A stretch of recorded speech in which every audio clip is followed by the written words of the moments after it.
Charlie and the Chocolate Factory by Roald Dahl. Illustrations by Quentin Blake. Chapter 16. The Oompa Loompas. Oompa Loompas? Everyone said at once. Oompa Loompas! Imported direct from Loompa Land, said Mr. Wonka proudly. There's no such place, said Mrs. Salt. Excuse me, dear lady, but... Mr. Wonka, cried Mrs. Salt, I am a teacher of geography. Then you'll know all about it, said Mr. Wonka. And oh, what a terrible country it is! Nothing but thick jungles infested by the most dangerous beasts in the entire world. Hornswogglers and snozwangers and those terrible wicked wangdoodles. A wangdoodle would eat 10 Oompa Loompas for breakfast and come galloping back for a second helping. When I went out there, I found the little Oompa Loompas living in tree houses. They had to live in tree houses to escape from the wangdoodles and the hornswogglers and the snozwangers. And they were practically starving to death. They were living on green caterpillars, and the caterpillars tasted revolting. And the Oompa Loompas spent every moment of their days climbing through the treetops, looking for other things to mash up with the caterpillars to make them taste better. Red beetles, for instance, and eucalyptus leaves, and the bark of the bong-bong tree. All of them beastly, but not quite so beastly as the caterpillars. Poor little Oompa Loompas! The one food that they longed for more than any other was the cacao bean. But they couldn't get it. An Oompa Loompa was lucky if he found 3 or 4 cacao beans a year. But oh, how they craved them! They used to dream about cacao beans all night and talk about them all day. You had only to mention the word cacao to an Oompa Loompa, and he would start dribbling at the mouth. The cacao bean, Mr. Wonka continued, which grows on the cacao tree, happens to be the thing from which all chocolate is made. You cannot make chocolate without the cacao bean. The cacao bean is chocolate. I myself use billions of cacao beans every week in this factory. And so, my dear children, as soon as I discovered that the Oompa Loompas were crazy for this particular food, I climbed up to their treehouse village and poked my head in through the door of the treehouse belonging to the leader of the tribe. The poor little fellow, looking thin and starved, was sitting there trying to eat a bowl full of mashed-up green caterpillars without being sick. "Look here," I said, speaking not in English, of course, but in Oompa Loompish. "Look here. If you and all your people will come back to my country and live in my factory, you can have all the cacao beans you want. I've got mountains of them in my storehouses. You can have cacao beans for every meal. You can gorge yourselves silly on them. I'll even pay your wages in cacao beans if you wish." "You really mean it?" asked the Oompa Loompa leader, leaping up from his chair. "Of course I mean it," I said. "And you can have chocolate as well. Chocolate tastes even better than cacao beans because it's got milk and sugar added." The little man gave a great whoop of joy and threw his bowl of mashed caterpillars right out of the treehouse window. "It's a deal!" he cried. "Come on, let's go!" So I shipped them all over here, every man, woman, and child in the Oompa Loompa tribe. It was easy. I smuggled them over in large packing cases with holes in them, and they all got here safely. They are wonderful workers. They all speak English now. They love dancing and music. They are always making up songs. I expect you will hear a good deal of singing today from time to time. I must warn you, though, they are rather mischievous. They like jokes. They still wear the same kind of clothes they wore in the jungle. They insist upon that. The men, as you can see for yourself across the river, wear only deerskins. The women wear leaves, and the children wear nothing at all. The women use fresh leaves every day. "Daddy!" shouted Veruca Salt, the girl who got everything she wanted. "Daddy! I want an Oompa Loompa! I want you to get me an Oompa Loompa! I want an Oompa Loompa right away! I want to take it home with me! Go on, Daddy! Get me an Oompa Loompa!" Now, my pet," her father said to her. "We mustn't interrupt Mr. Wonka."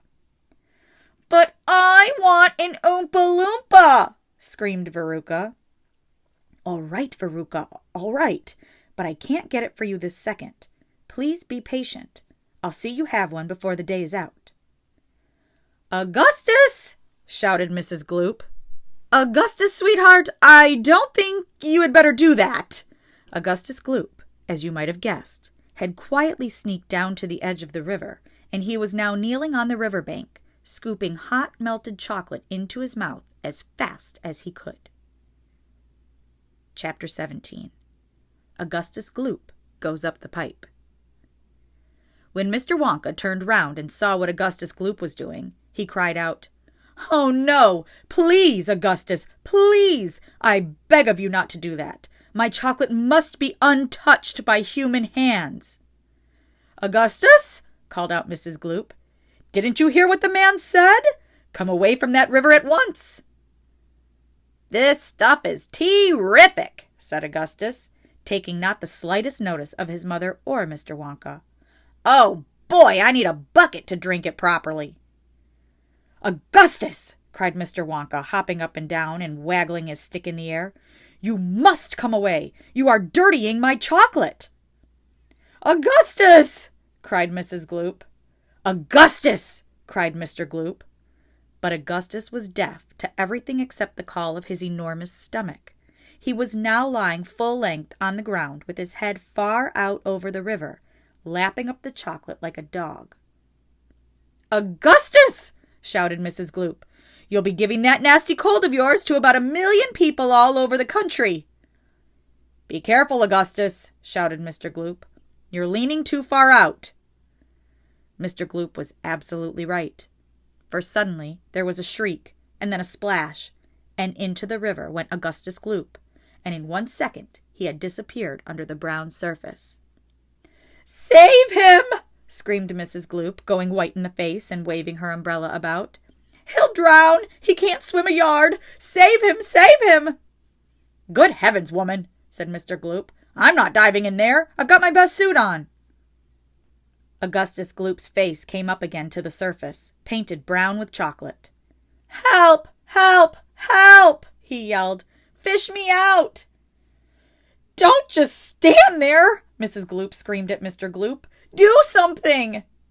"I am doing something," said Mr. Gloop, who was now taking off his jacket and getting ready to dive into the chocolate. But while he was doing this, the wretched boy was being sucked closer and closer toward the mouth of one of the great pipes that was dangling down into the river. Then, all at once, the powerful suction took hold of him completely, and he was pulled under the surface and then into the mouth of the pipe. The crowd on the riverbank waited breathlessly to see where he would come out. "There he goes!" somebody shouted, pointing upwards. And sure enough, because the pipe was made of glass, Augustus Gloop could be clearly seen shooting up inside it, head first, like a torpedo. "Help! Murder! Police!" screamed Mrs. Gloop. "Augustus, come back at once! Where are you going?" "It's a wonder to me," said Mr. Gloop, "how that pipe is big enough for him to go through it." "It isn't big enough," said Charlie Bucket. "Oh dear, look! He's slowing down." "So he is," said Grandpa Joe. "He's going to stick," said Charlie. "I think he is," said Grandpa Joe. "By golly, he has stuck," said Charlie. "It's his stomach that's done it," said Mr. Gloop. "He's blocked the whole pipe," said Grandpa Joe. "Smash the pipe!" yelled Mrs. Gloop, still waving her umbrella. "Augustus, come out of there at once!" The watchers below could see the chocolate swishing around the boy in the pipe, and they could see it building up behind him in a solid mass, pushing against the blockage. The pressure was terrific. Something had to give. Something did give, and that something was Augustus. Woof! Up he shot again like a bullet in the barrel of a gun. "He's disappeared!" yelled Mrs. Gloop. "Where does that pipe go to? Quick! Call the fire brigade!" "Keep calm!" cried Mr. Wonka. "Keep calm, my dear lady, keep calm! There is no danger whatsoever. Augustus has gone on a little journey, that's all. A most interesting little journey.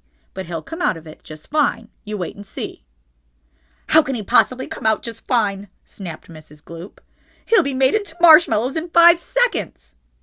"Impossible!" cried Mr. Wonka. "Unthinkable! Inconceivable! Absurd! He could never be made into marshmallows." "And why not, may I ask?" shouted Mrs. Gloop. "Because the pipe doesn't go to the marshmallow room," Mr. Wonka answered. "It doesn't go anywhere near it. That pipe, The one Augustus went up happens to lead directly to the room where I make a most delicious kind of strawberry-flavored chocolate-coated fudge." "Then he'll be made into strawberry-flavored chocolate-coated fudge," screamed Mrs. Gloop. "My poor Augustus! They'll be selling him by the pound all over the country tomorrow morning." "Quite right," said Mr. Gloop. "I know I'm right," said Mrs. Gloop. "It's beyond a joke," said Mr. Gloop. "Mr. Wonka doesn't seem to think so," cried Mrs. Gloop. "Just look at him. He's laughing his head off. How dare you laugh like that when my boy's just gone up in the pipe? You monster!" she shrieked, pointing her umbrella at Mr. Wonka, as if she was going to run him through. "You think it's a joke, do you? You think that sucking my boy up into your fudge room like that is just one great big colossal joke?" "He'll be perfectly safe," said Mr. Wonka, giggling slightly. "He'll be chocolate fudge!" shrieked Mrs. Gloop. "Never!" cried Mr. Wonka. "Of course he will!" shrieked Mrs. Gloop. "I wouldn't allow it!" cried Mr. Wonka. "And why not?" shrieked Mrs. Gloop. "Because the taste would be terrible," said Mr. Wonka. "Just imagine it. Augustus-flavored chocolate-coated Gloop. No one would buy it." "They most certainly would!" cried Mr. Gloop indignantly. "I don't want to think about it!" shrieked Mrs. Gloop. "Nor do I," said Mr. Wonka. "And I do promise you, madam, your darling boy is perfectly safe." "If he's perfectly safe, then where is he?" snapped Mrs. Gloop. "Lead me to him this instant." Mr. Wonka turned around and clicked his fingers sharply. Click, click, click, 3 times. Immediately, an Oompa Loompa appeared, as if from nowhere, and stood beside him. The Oompa Loompa bowed and smiled, showing beautiful white teeth. His skin was rosy white, his long hair was golden brown, and the top of his head came just above the height of Mr. Wonka's knee. He wore the usual deerskin slung over his shoulder. "Now listen to me," said Mr. Wonka, looking down at the tiny man. "I want you to take Mr. and Mrs. Gloop up to the fudge room and help them to find their son, Augustus. He's just gone up the pipe." The Oompa Loompa took one look at Mrs. Gloop and exploded into peals of laughter. "Oh, do be quiet," said Mr. Wonka. "Control yourself. Pull yourself together. Mrs. Gloop doesn't think it's at all funny." "You can say that again," said Mrs. Gloop. "Go straight to the fudge room," Mr. Wonka said to the Oompa Loompa, "and when you get there, take a long stick and start poking around inside the big chocolate mixing barrel. I'm almost certain you'll find him in there. But you'd better look sharp. You'll have to hurry. If you leave him in the chocolate mixing barrel too long, he's liable to get poured out into the fudge boiler, and that really would be a disaster, wouldn't it? My fudge would become quite uneatable." Mrs. Gloop let out a shriek of fury. "I'm joking," said Mr. Wonka, giggling madly behind his beard. "I didn't mean it. Forgive me. I'm so sorry. Goodbye, Mrs. Gloop, and Mr. Gloop. Goodbye, goodbye. I'll see you later." As Mr. and Mrs. Gloop and their tiny escort hurried away, the 5 Oompa Loompas on the far side of the river suddenly began hopping and dancing about, and beating wildly upon a number of very small drums. "Augustus Gloop," they chanted. "Augustus Gloop, Augustus Gloop, Augustus Gloop." "Grandpa," cried Charlie. "Listen to them, Grandpa. What are they doing?" "Shh," whispered Grandpa Joe. "I think they're going to sing us a song." "Augustus Gloop," chanted the Oompa Loompas. "Augustus Gloop, Augustus Gloop, the great big greedy nincompoop. How long could we allow this beast to gorge and guzzle, feed and feast on everything he wanted to? Great Scott, it simply wouldn't do. However long this pig might live, we're positive he'd never give even the smallest bit of fun or happiness to anyone. So what we do in cases such as this, we use the gentle touch, and carefully we take the brat and turn him into something that will give great pleasure to us all. A doll, for instance, or a ball, or marbles, or a rocking horse. But this revolting boy, of course, was so unutterably vile, so greedy, foul, and infantile. He left a most disgusting taste inside our mouths, and so in haste we chose a thing that, come what may, would take the nasty taste away. Come on, we cried, the time is ripe to send him shooting up the pipe. He has to go, it has to be, and very soon he's going to see. Inside the room to which he's gone, some funny things are going on. But don't, dear children, be alarmed. Augustus Gloop will not be harmed, although, of course, we must admit He will be altered quite a bit. He'll be quite changed from what he's been when he goes through the fudge machine. Slowly the wheels go round and round, the cogs begin to grind and pound. 100 knives to slice, slice, slice, we add some sugar, cream, and spice. We boil him for a minute more until we're absolutely sure that all the greed and all the gall is boiled away for once and all. Then out he comes, and now by grace a miracle has taken place. This boy who only just before was loathed by men from shore to shore, this greedy brute, this louse's ear, is loved by people everywhere. For who could hate or bear a grudge against a luscious bit of fudge? I told you they love singing, cried Mr. Wonka. Aren't they delightful? Aren't they charming? But you mustn't believe a word they said. It's all nonsense, every bit of it. Are the Oompa Loompas really joking, Grandpa? Asked Charlie. Of course they're joking, answered Grandpa. They must be joking. At least, I hope they're joking. Don't you?